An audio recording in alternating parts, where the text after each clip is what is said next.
Turned down my childhood crush who's now a single mom because she rejected me when I was unattractive. Her friends blew up my phone demanding I give her a chance. I, male, mid-20s, spent most of my childhood and early adulthood focused on education. I'm not naturally gifted, so I had to focus and work hard, as my parents encouraged me to. Things finally slowed down later during college, and I found myself being more social. There was a girl, Nat, in my social circle whom I liked, so I asked her out. She laughed when I did, but she said it was just so unexpected and that's why she laughed. Still, it kinda stung. She declined and said she wasn't dating at the moment. Spoiler alert, she was definitely dating, just not me. But whatever, she said no, I moved on. I got a good job out of my hometown, partly based on my good school performance and connections through internship. Two of the guys from work, let's call them Tony and Steve, mid to late 30s, hung out with me a lot and got me to come out of my shell more. They told me to start coming to the gym with them cause they were tired of looking at my beanpole at SS. I had a lot of fun and improved my body drastically. Now, Tony and Steve were a couple, so whenever we would go out, they'd be really good wingmen and really got me out of my shell. I'm still a bit awkward, but much more comfortable in social situations now that I've got some experience. This happened over the course of 2 years. I wound up asking my job to work remotely to be closer to my family, health/money issues back home, not going to get into it, and got approved as long as I travel back to the office quarterly for important meetings and stuff. So now I'm back home, again. I ran into Nat at the grocery store a few weeks ago. Turns out, she's raising a kid on her own now and generally doing well for herself. We ran into each other again at a mutual friend's party. This is when she asked when I was gonna ask her out again. I said the thought hadn't really crossed my mind and she seemed offended why not? I said I'm not interested and thought that was that. I did kinda remove myself from the conversation quickly after that. Well, apparently that wasn't okay to do. Nat came and found me again and demanded to know why I'm not interested because you were interested 2 years ago. I told her that was 2 whole years ago and she lied when she rejected me and so I haven't thought of her in that way ever since. She said a normal person would be over that and then said it's because she's a single mom, isn't it? I mean, honestly, I've no interest in dating single mothers because I'm literally just now dating around. I don't want to have to deal with all the stuff that comes with a situation like that. But more to the point, I'm not attracted to Nat anymore. I just simply don't see her that way. Am I crazy here? Why are her friends blowing me up because I don't want to date her? Tony and Steve are telling me that I don't owe her anything, but some of my friends at home are telling me to at least give her a shot. I haven't really talked to my parents about it, but my younger brother is saying I should try and my older sister is telling me to trust my gut. I just don't understand why or how this got to be such a big deal. Update 1, after reading and replying to some of the overwhelming amount of comments here, I spoke with my sister last night about what to do. I don't like the chaos of this situation, it's a lot of anxiety and I feel the need to resolve it. To that end, after much consideration and my sister's agreement, I reached out to Nat this morning and asked her if she would meet me for coffee tonight. I made it clear that this is not a date, it's just 2 friends trying to come to terms with each other because I don't like all the messages and comments from her friends. Nat accepted pretty quickly and said she'd like to clear the air about some things. The fact that she apologized for any craziness does give me some hope that our talk later will be productive. I will update you all tomorrow if I can. I appreciate everyone's time and input. Edit, please, no red pill theories in here. I don't like how adversarial that makes things and it's not how I view the world. My sister, my mother, my cousins, and many other people in my life are absolutely wonderful women. I don't like the disparagement, so let's please keep things civil. This is not an indictment on an entire gender, let's stop it, please. Comments, Darth Kideus, no way. There is literally no benefit to you dating a single mom as a guy with options, let alone one who was not interested when you were less successful. To be clear, the parenthood thing makes me feel anxious and uncomfortable, but in my mind that's less of a concern than the fact that I'm just not attracted to her. I don't know that it's fair to say my successes are a factor, people always expected a lot out of me. And Nat is successful in her own right, I know that much. She's not a bad person, I'm just not interested. J. Smith 2127, you saying that you are not interested is enough. It's pretty pathetic that she is now harassing you, and having other people harass you just because you don't want to date her. That would make me be more turned off towards her. Does she think arguing with you, about why you won't date her, and getting other people to message you over it would make you want her more, or guilt you into dating her? I don't know what she's thinking, really. I felt really awkward so I've been making myself scarce. I do feel kind of guilty, I'm not used to rejecting people. Magdovis, given that she laughed at you last time, why should you give her a chance now? She did say that she laughed because she didn't expect me to ask her out last time. I kind of believe that, because I laugh when I'm nervous or surprised too. I just feel guilty, I don't like making people feel bad, and her friends are talking her up quite a bit. She does have a lot of really nice qualities about her, but my gut is just telling me not to go for it. I'm uncomfortable anyway I look. Fun Yellow 6576, you're not wrong. She lied to you when she rejected you. That's the only thing that matters. Op, thank you. The lying does irk me. If she had said she's not interested, that would have been fine. Then again, I do understand that sometimes women lie because they don't feel safe. I don't know that I necessarily blame her for it, but it also doesn't exactly make me feel good. Update 2. Hi everyone, thank you to everyone who commented on my first post. This will be my last. Some of you got very angry very quickly and I wanted to clear a couple things up before telling you all how it went last night. I try not to attribute behavior to malice if there's a possibility it can be attributed to incompetence. I think the world would be a better place if we tried to do that a bit more and be a bit less antagonistic. I know I would appreciate the benefit of the doubt if, and when, I do something wrong. Saul tried to do the same with Nat and her friends. Honestly, I'm glad I did. Nat has been in the periphery of my life for a long time. We weren't ever really close, but being from the same town, you get the general idea of who a person is over time. I was shocked at her behavior because I thought it was unlike her. Her friends reaching out to me surprised me and had me feeling anxious because I'm honestly not used to that much social attention all at once, the tone and content of the attention notwithstanding. These are not inherently bad people, I believe they are just generally good people who are behaving poorly. Anyway, what you all really want to know, I met Nat for coffee, tea, at a local coffee shop last night. She showed up late, after I did, and said it was because of some childcare stuff she had to take care of. It turned out that her son's father is very much in their lives, but just as a co-parent. The reason she is single is because co-parents is really all they can be together, they did not work well as a couple at all. But from Nat's own admission, her son's father is a very good dad, dedicated, caring, and supportive. I said to Nat that these last couple weeks were very stressful for me because of her friends contacting me about her and that I'm sorry that she was offended or hurt by my saying no, but I'm not sorry for saying no. Nat stopped me and apologized herself. She said she didn't intend for any of that to happen, she just has some very loyal and passionate friends. She also said sorry for how she behaved at the party and gave me some very helpful context. Nat had just recently started dating again, and has not been having much luck. She expected as much, but she didn't expect people to be so uncaring about it. The last guy she met was quite cruel about her being used goods and harshly rejected her specifically for being a single mom. So that was fresh in her mind. Nat said she saw me and was attracted to me not just physically but that I was less socially awkward and could hold somewhat of a decent conversation now, so she was attracted to my growth. She said she remembered that I was smart and caring but I was very socially awkward when I had first asked her out. Nat was adamant that she did not mean to laugh, she was genuinely just surprised because she never suspected that I even thought of her that way to begin with. I do believe her on this front. It turned out that she was trying to flirt with me at the party, and when I rejected her, the negative emotions she had from the last rejection just took over and she reacted poorly. She said she complained to her friends and they took it upon themselves to try to grease the wheels. To Nat's credit, the messages have stopped since yesterday after I first reached out to her and explained why I wanted to meet. In retrospect, I think I may have overreacted too. I believe this because looking at some of the messages from her friends more objectively, it looks like they were just advocating for us to be together rather than attacking me for saying no, if that makes sense. But all the attention felt like demands to me and I may have panicked a bit. So that's basically it, everyone. I apologized, she apologized, and it's all a lot more mundane than I think some people may have expected. No, we're still not dating, and we're both okay with that. Though we did agree that, if the opportunity presents itself down the line and the timing is right, one or both of us may try, gently, approaching the idea again. I don't know if I ever expect that to happen, but it's not entirely a bad thought. Just not a thought I would entertain for at least a few years from now. I like my life the way it is for now. Comments, late champion 8678, you seem like a very nice guy, actual nice, the good kind. I'm sure your anxiety about the situation played a role, but, under that, seems a caring guy. With that said, stay away from Nat and her friends. She may not have intended the bum rush, but the fact her friends thought it appropriate at all, is concerning. Listen to Tony and Steve, they have their heads screwed on right. Op, thank you. Yeah, I am grateful to have my friends. I've been a generally anxious person most of my life, so I can't say I'm too surprised at it having such an impact on me here and now. Fibblesmish, having read both bits of your story, I am simply baffled by why you are in any contact with her or her unbalanced friends. Do you want to be in high school forever? You did nothing wrong, she was unable to deal with her life so she sicked her childish posse on you via the net. When an adult has a problem they deal with it themselves.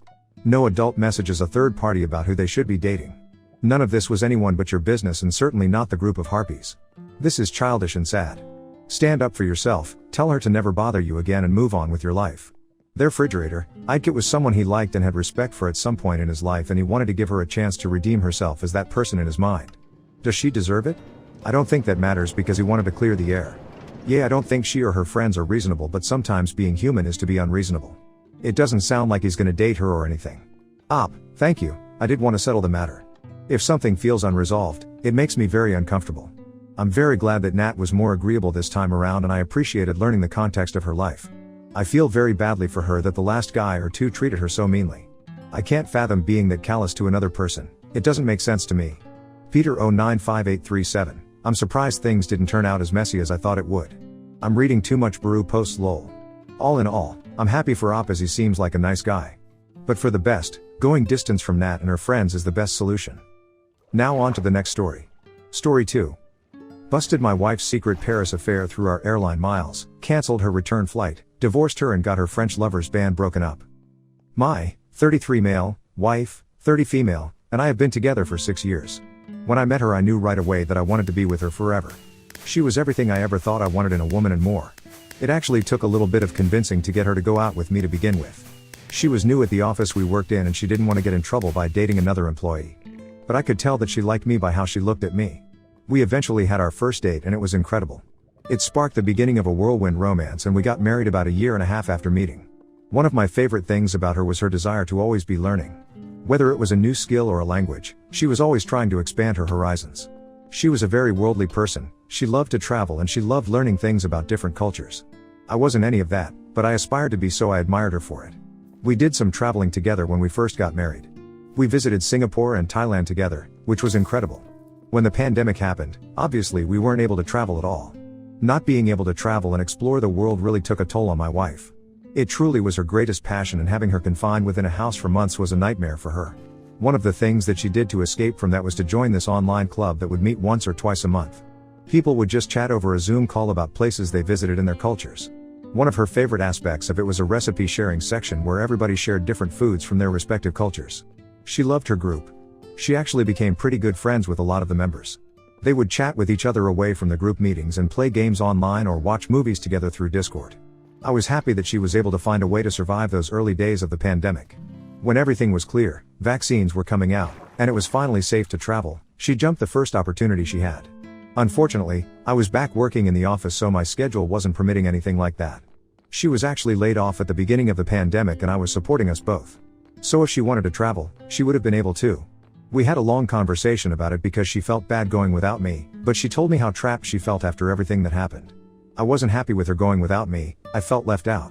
But I knew that she needed that freedom, so I agreed to let her go. She left for a week and came back happier than I'd seen her in a long time. She had gone to Germany to visit one of the friends she made in her online group. She showed me a ton of pictures of them together, the things she'd seen, and the food she had eaten. I thought it was enough to satiate her desire to travel until we could do it together. But I was wrong. It only seemed to open a window for her to want to do more. I still couldn't take off and ignore my responsibilities to go with her. I explained how her traveling alone made me feel and she agreed that she would wait until I could take some time off before she went anywhere else. A couple of months after we had that conversation, she told me that one of her friends from the online group she was in had been begging her to come for her wedding. At first, I thought that I would have had enough time to request off of work and go with her. When she told me the dates I was disappointed because I knew I wasn't able to go. I had a big work conference that was mandatory that I attended. I reminded her of that and she told me she had forgotten all about it. I didn't realize this at the time, but she was lying about that then. I didn't have any reason to suspect that something was going on, so she seemed genuine when she told me that she forgot and wouldn't go if I couldn't go with her. She knew that I would tell her to just go without me. The weeks leading up to her departure were a little strange. I could tell that there was something wrong with her, but I didn't know what at the time. She was acting very nervous around me. She couldn't meet me in the eyes a lot of the time and it always seemed like there was something on the tip of her tongue that she wanted to say. We both left on the same day for our flights. I was so busy that I didn't even think to check in on her when her flight should have landed. When I got back to my hotel room at the end of the day, I checked my messages to see if she sent me anything, but she didn't. Before I started to worry, I logged into the airline's website to check her arrival time. Because I traveled for work a lot and she liked to travel in general, we had a joint account so we could accrue miles. I saw that there was a new flight logged in our history. She landed where she told me she was originally going to, but there was a departure to Paris, France an hour after the other flight arrived. She never mentioned anything about going to Paris while she was there. I screenshotted the information and I texted it to her to make sure that it was her that bought it. It wasn't impossible that somebody could have hacked our account and bought their own plane ticket. She didn't respond to me right away, but I got a message about 15 minutes after the Paris flight was scheduled to arrive. That pretty much confirmed to me that she was in Paris. I just didn't understand what she would be doing there. She called me from the airport and told me that she had a little extra time and she wanted to visit the city before the wedding. I was honestly a little too tired to argue with her, so I accepted it and figured we would talk about that later on. It was a little bit frustrating for me because airline tickets aren't cheap, especially not when somebody is buying business class and first class tickets everywhere they go. As I said, she lost her job at the beginning of the pandemic. I had an incredible job and supporting both of us wasn't an issue at all. But when she was making purchases like that, it would be nice to be aware of them. I went to sleep and didn't even think about it until I woke up in the morning. When I looked at my phone, I saw that I had a text message from an unknown number. It wasn't immediately alarming because I have a lot of spam text messages that come through on a daily basis. When I opened it to see what it was, I saw a picture of my wife standing in front of a mirror naked with a man standing behind her taking a picture. There was no context given to the photo at all. Immediately I replied and I asked who the person was and they read the message. They just didn't reply. The conference I was attending was hugely important for my work, so I tried as best as I could to push what I saw to the back of my mind just to get through the day. I didn't look at my phone because I couldn't stomach the idea of my wife texting me that she loved me after what I saw. When I was finally finished with the day, I noticed that the number that texted me tried to call me twice. I got back to my hotel room and I called back. Surprisingly, a man answered the phone. I asked him who he was and why he sent me the picture that he did. He told me that he just wanted me to know that I was barking up the wrong tree by talking to my wife. I was very confused about what he was saying. I was married to the woman. If anybody was barking up the wrong tree, it was him. While we were on the phone, I noticed that he had a thick French accent. It was clear that she booked the ticket to France to be with that guy in the picture. Out of curiosity, I checked the airline website again to see if she had booked another ticket back to the city she was originally supposed to be in, but she didn't. The only ticket that was remaining was her return flight home. Without thinking much about what I was doing, I removed my payment information from the website and I canceled her flight. I didn't know exactly what was going on there, but I knew she cheated on me. The details about what she told that guy weren't really any of my concern. She lied to me about why she needed to go abroad so she could sneak off with the other man. I doubted there was even a wedding she was supposed to attend. I finished up the conference and went home right away. If she was going to cheat on me, I was going to take everything from her. She could be stranded in Paris for the rest of her life and I wouldn't care. When the time came for her to come home, she called and texted me, and asked me about why I canceled her flight. She had no idea her little boyfriend told me about what was happening. I ended up answering the phone and explaining to her that I knew everything and she wasn't going to be returning to the States on my dime. She would have to figure out her own way home. She tried to explain the picture by saying that I misunderstood because that was an old photo of an ex. I knew for a fact it wasn't. She was lying to me yet again. I told her that she had one chance to tell me the truth and that was it. She caved in and told me what was really happening. Of course, the man she met in Paris was one of the people from her online group. They had both gotten to talking and he seduced her. He was in a band and he was artsy, things that she would normally go for in a man before she met me.